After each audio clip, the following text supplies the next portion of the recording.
Hello students, Sociology first paper BA part 1. Today our topic is संस्थाओं के कार्य अथवा महत्व. Okay, function of importance of institution. So I will tell you about the topic function or importance of institution. Okay, संस्थाओं के कार्य अथवा महत्व. अकॉर्डिंग टू गोल्डनर के अनुसार व्यक्ति की समस्याओं का समाधान करने और सामाजिक व्यवस्था को बनाए रखने में संस्थाओं की भूमिका बहुत महत्वपूर्ण होती है. ओके, मतलब व्यक्ति की जो भी प्रॉब्लम्स होती हैं उनका सॉल्यूशन करने और जो भी हमारा समाज की जो भी व्यवस्था होती है उस व्यवस्था को बनाए रखने में संस्थाओं की जो ये इंस्टीट्यूशन होते हैं उनकी बहुत बड़ी भूमिका होती है. ओके, विभिन्न संस्थाओं के इन कार्यों अथवा समाजशास्त्रियों के महत्व को निम्नांकित क्षेत्रों में देखा जा सकता है. मतलब विभिन्न संस्थाओं के इन कार्यों अथवा समाजशास्त्रीय महत्व को निम्नांकित क्षेत्रों में देखा जा सकता है. फर्स्ट क्या है हमारा मानवीय आवश्यकताओं की पूर्ति, सेकंड है व्यक्ति का मार्गनिर्देशन, एंड थर्ड सामाजिक अनुकूलन में सहायक, एंड फोर्थ संस्कृति की वाहक, एंड नेक्स्ट सामाजिक नियंत्रण मतलब सोशल कंट्रोल, एंड नेक्स्ट स्थिति और भूमिका का निर्धारण. ओके, तो हमारा अब फर्स्ट आता है हमारा मानवीय आवश्यकताओं की पूर्ति. क्या है मानवीय आवश्यकताओं की पूर्ति. ओके, प्रत्येक संस्था नियमबद्ध रूप से व्यक्ति की किसी आवश्यकता को पूरा करती है. ओके, मतलब कोई भी संस्था मतलब प्रत्येक संस्था. ओके, तो प्रत्येक संस्था नियमबद्ध रूप से व्यक्ति की किसी भी आवश्यकता को क्या करती है पूरा करती है. ठीक है, मतलब व्यक्ति की जो आवश्यकताएं होती हैं वो पूरा कौन करता है संस्था करती है. तो किसी न किसी आवश्यकता को तो पूरा कर ही देती है संस्था. समय की मांग के अनुसार जैसे जैसे व्यक्ति की आवश्यकताओं में परिवर्तन होता है उन्हें पूरा करने के लिए संस्थाओं के रूप में भी परिवर्तन होने लगता है. विवाह, परिवार, नैतिक नियम तथा कानून में होने वाला परिवर्तन इस तथ्य को स्पष्ट करता है. ओके, सेकंड है आपका व्यक्ति का मार्ग निर्देशन. व्यक्ति का मार्ग निर्देशन. सामाजिक संस्थाओं का एक प्रमुख कार्य व्यक्ति का मार्ग निर्देशन करके उसके कार्य को सरल बनाना है. संस्थाएं व्यक्ति को यह बताती हैं कि जीवन में कौन सा लक्ष्य प्रमुख है और किन कार्यों को करना उचित है और कौन से अनुचित है. ओके, तो संस्था में क्या बताती है. एक तो संस्था का क्या कार्य होता है व्यक्ति को मार्ग निर्देशित करती है, मतलब उसको मिसगाइड होने से बचाती है. ठीक है, जिससे वो अपनी राह से ना भटके. दूसरा क्या है उसके जो भी कार्य होते हैं उनको बहुत ईजी करती है, मतलब सरल बना देती है उनके कार्य को. ठीक है, संस्थाएं व्यक्ति को बताती हैं, जो इंस्टीट्यूशन होते हैं वो व्यक्ति को ये भी बताती हैं कि जीवन में लक्ष्य कौन सा प्रमुख है, मतलब जीवन में कौन से लक्ष्य हमारे प्रमुख हैं. ठीक है, हमें कौन सा कार्य करना चाहिए, मतलब कौन सा कार्य what is right and what is wrong, क्या गलत है क्या सही है. तो ये सब हमें कौन बताती है, इस सब में हमें किसकी मदद मिलती है संस्था की मदद. ओके, अब नेक्स्ट पॉइंट है आपका सामाजिक अनुकूलन में सहायक. कौन सा है सामाजिक अनुकूलन में सहायक. संस्थाएं व्यक्ति को कुछ नियमों के अंदर रहकर कार्य करना सिखाती हैं. इससे संघर्षों की संभावना कम हो जाती है. ठीक है, इससे संघर्षों की संभावना कम हो जाती है. संस्थाओं की सहायता से व्यक्ति एक दूसरे से अनुकूलन करना सीखता है. नियंत्रण के अंदर रहकर तरह तरह के व्यवहार करने की सीख भी सामाजिक संस्थाओं के द्वारा ही दी जाती है. तो सामाजिक अनुकूलन में सहायक मतलब संस्थाएं देखो क्या करती हैं, एक तो कुछ नियमों के अंदर रहकर व्यक्ति को क्या सिखाती हैं कि वे नियमों के अंदर रहकर कार्य करो. ठीक है, जो भी तुम्हारे रूल्स हैं जो रेगुलेशन है उनके अंदर ही रहकर कार्य करो, उन नियमों से बाहर क्यों जा रहे हो. ठीक है, और क्या है संघर्षों की संभावना कम हो जाती है. जो भी मतलब स्ट्रगल होते हैं तो उनकी संभावना भी कम हो जाती है. किनके द्वारा संस्थाओं के द्वारा. ठीक है, संस्थाओं की सहायता से व्यक्ति एक दूसरे से अनुकूलन करना भी सीखता है. क्या सीखता है अनुकूलन करना भी सीखता है.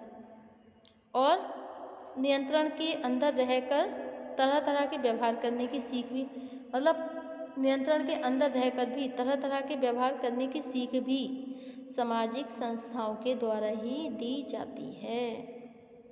ओके, अब नेक्स्ट है आपका संस्कृति की वाहक। संस्कृति की वाहक, संस्कृति की वाहक इसमें क्या है? देखिए, संस्थाओं का एक मुख्य कार्य है समाज की प्रथाओं, परंपराओं, शिष्टाचार, ओके, परंपराओं, शिष्टाचार के नियमों, सामाजिक मूल्यों तथा धार्मिक और नैतिक नियमों को एक पीढ़ी से आगामी पीढ़ियों तक पहुंचाते रहते हैं। बचपन में परिवार से लेकर संपूर्ण जीवन भर व्यक्ति उन्हीं सांस्कृतिक विशेषताओं को सीखता रहता है जिनकी शिक्षा उसे अपनी संस्थाओं से प्राप्त होती है। तो संस्था का मुख्य कार्य क्या होता है? देखिए, समाज की प्रथा, परंपराएं, शिष्टाचार के नियम, सामाजिक मूल्य, धार्मिक नैतिक नियमों को एक पीढ़ी से आगामी पीढ़ी तक पहुंचाते रहना।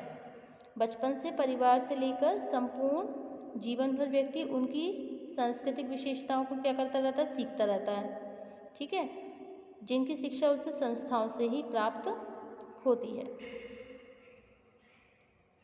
अब नेक्स्ट पॉइंट है आपका सामाजिक नियंत्रण का साधन। ओके, सामाजिक नियंत्रण का साधन प्रत्येक सामाजिक संस्था को समूह कल्याण के लिए आवश्यक समझा जाता है। फलस्वरूप संस्थाओं की शक्ति इतनी अधिक हो जाती है कि व्यक्ति उनकी अवहेलना नहीं कर पाता है। उदाहरण के लिए, हमारे समाज में विवाह, संयुक्त परिवार, जाति संबंधी नियम, खान पान तथा विभिन्न प्रकार के लोकाचारों की शक्ति इतनी अधिक है कि उन्हीं के द्वारा हमारे अधिकांश व्यवहार प्रभावित होते हैं। ओके, तो सामाजिक नियंत्रण का साधन क्या है? समूह कल्याण के लिए आवश्यक समझा जाता है संस्था को, ठीक है, और हमारी शक्ति इतनी ज़्यादा हो जाती है कि हम उनकी अवहेलना ही नहीं कर पाते हैं। हमारे समाज में विवाह होता है, संयुक्त परिवार विवाह होता है, और जाति संबंधी नियम, खान पान, लोकाचार, मतलब इतनी शक्ति इतनी अधिक है कि उनके द्वारा हमारे अधिकांश व्यवहार जो है क्या होते हैं? प्रभावित होते हैं। ओके, अब नेक्स्ट है आपका स्थिति और भूमिका का निर्धारण। क्या आएगा? स्थिति और भूमिका का निर्धारण। स्थिति और भूमिका का निर्धारण, ठीक है। संस्थाओं का महत्व इस कारण भी बहुत अधिक है। संस्थाओं का महत्व इस कारण भी बहुत अधिक है कि प्रत्येक व्यक्ति को समाज में एक विशेष परिस्थिति और कुछ विशेष भूमिकाएं प्रदान करती है, ठीक है। मतलब संस्थाओं का महत्व इस कारण भी बहुत है कि यह प्रत्येक व्यक्ति को समाज में एक विशेष परिस्थिति और कुछ विशेष भूमिकाएं प्रदान करती है। उदाहरण के लिए, विवाह संस्था पुरुष को पति, स्त्री को पत्नी की परिस्थिति देकर उन्हें कुछ ऐसे दायित्व सौंपती है जिससे उनके जीवन में संतुलन बना रहे। इसी तरह सभी दूसरी संस्थाएं सामाजिक, आर्थिक, धार्मिक तथा मनोरंजन संबंधी क्षेत्र में व्यक्ति के सामाजिक पद और कर्तव्यों का निर्धारण करके सामाजिक संगठन को सुदृढ़ बनाती है। ओके, सुदृढ़ बनाती है।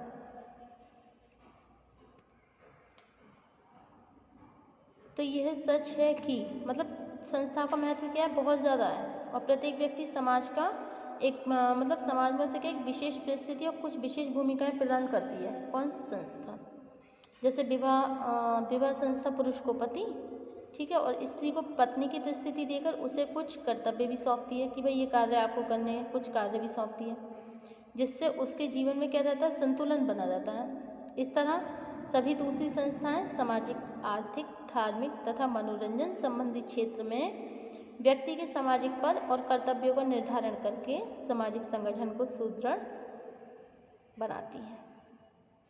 Okay, is it clear? अब नेक्स्ट क्या है आपका निष्कर्ष, मतलब conclusion of institution.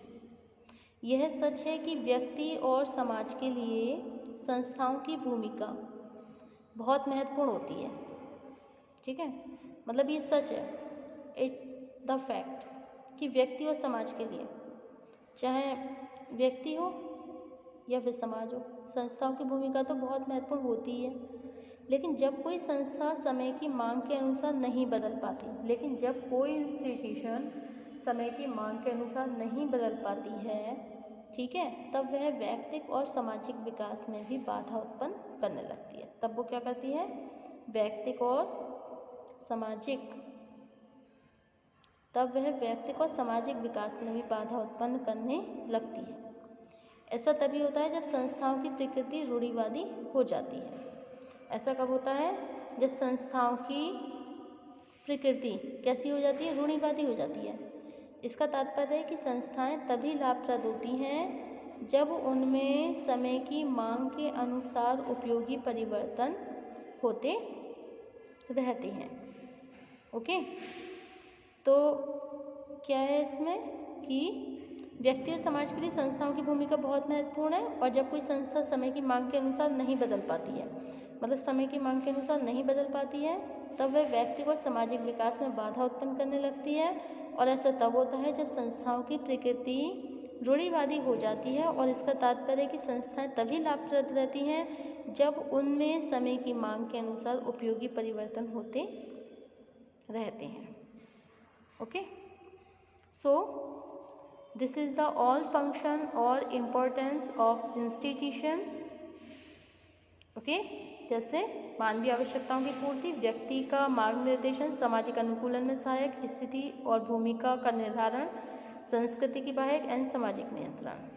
So these are the all functions और importance of institution. Concept clear here. Okay, thank you for watching this YouTube channel.